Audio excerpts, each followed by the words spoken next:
Indian പ്രധാനമന്ത്രി നരേന്ദ്രമോദി ചൈനയിലേക്ക് നയതന്ത്രപരമായ ഒരു സന്ദർശനം നടത്താൻ ഒരുങ്ങുന്നു. ഇവിടേക്കിതാ നമ്മുടെ രാജ്യത്തേക്ക് റഷ്യൻ പ്രസിഡന്റ് വ്ളാഡിമിർ പുടിൻ വരാൻ പോകുന്നു. പുടിൻ ഉടൻ ഇന്ത്യ സന്ദർശിക്കുമെന്നാണ് ദേശീയ സുരക്ഷാ ഉപദേഷ്ടാവ് അജിത് ഡോവൽ അറിയിച്ചിരിക്കുന്നത്.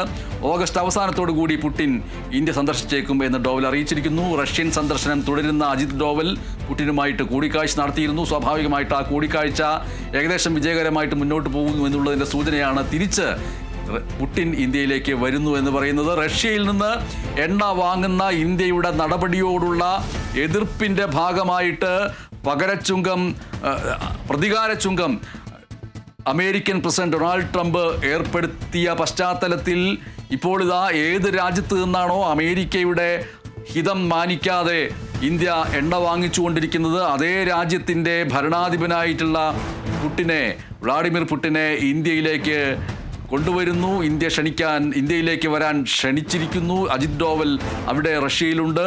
അവിടെ പുടിനുമായിട്ട് കൂടിക്കാഴ്ച നടത്തിയിരുന്നു. ആ കൂടിക്കാഴ്ചയുടെ അടിസ്ഥാനത്തിലാണ് റഷ്യൻ പ്രസിഡന്റ് വ്ളാഡിമിർ പുടിൻ ഉടൻ ഇന്ത്യ സന്ദർശിക്കുമെന്ന് ദേശീയ സുരക്ഷാ ഉപദേഷ്ടാവ് അജിത് ഡോവൽ സൂചിപ്പിച്ചിരിക്കുന്നത്. ഓഗസ്റ്റ് അവസാനത്തോടുകൂടി പുടിൻ ഇന്ത്യ സന്ദർശിച്ചേക്കുമെന്നാണ് ഡോവൽ അറിയിച്ചിരിക്കുന്നത്. സെപ്റ്റംബർ 1, ഓഗസ്റ്റ് 31 തീയതികളിൽ പ്രധാനമന്ത്രി നരേന്ദ്രമോദി ചൈനയിലേക്ക് പോകുന്നു. അതിന് മുൻപ് പുടിൻ ഉണ്ടാവാനാണ് സാധ്യത. ഓഗസ്റ്റ് അവസാനം എന്ന് പറയുമ്പോൾ അപ്പോൾ റഷ്യയിൽ നിന്ന് വ്ളാഡിമിർ പുടിൻ ഇന്ത്യയിലേക്ക് വരുന്നു. ഇന്ത്യയിൽ നിന്ന് പ്രധാനമന്ത്രി നരേന്ദ്രമോദി ചൈനയിലേക്കും പോകുന്നു. ഇന്ത്യയുടെ നയതന്ത്ര ബന്ധങ്ങൾ കൂടുതൽ ശക്തമാക്കേണ്ട ഒരു ഘട്ടം കൂടിയാണ് ഇത്. പ്രത്യേകിച്ചും സാമ്പത്തിക ബന്ധങ്ങൾ ശക്തമാക്കേണ്ട ഒരു ഘട്ടമാണ് ഇത്. സാമ്പത്തികമായിട്ട് ഇന്ത്യയെ അടിച്ചമർത്താൻ അമേരിക്ക ശ്രമിച്ചുകൊണ്ടിരിക്കുന്നു എന്നുള്ള വാർത്തകൾ സജീവമായി കൊണ്ടിരിക്കുന്ന വേളയിൽ പ്രത്യേകിച്ചും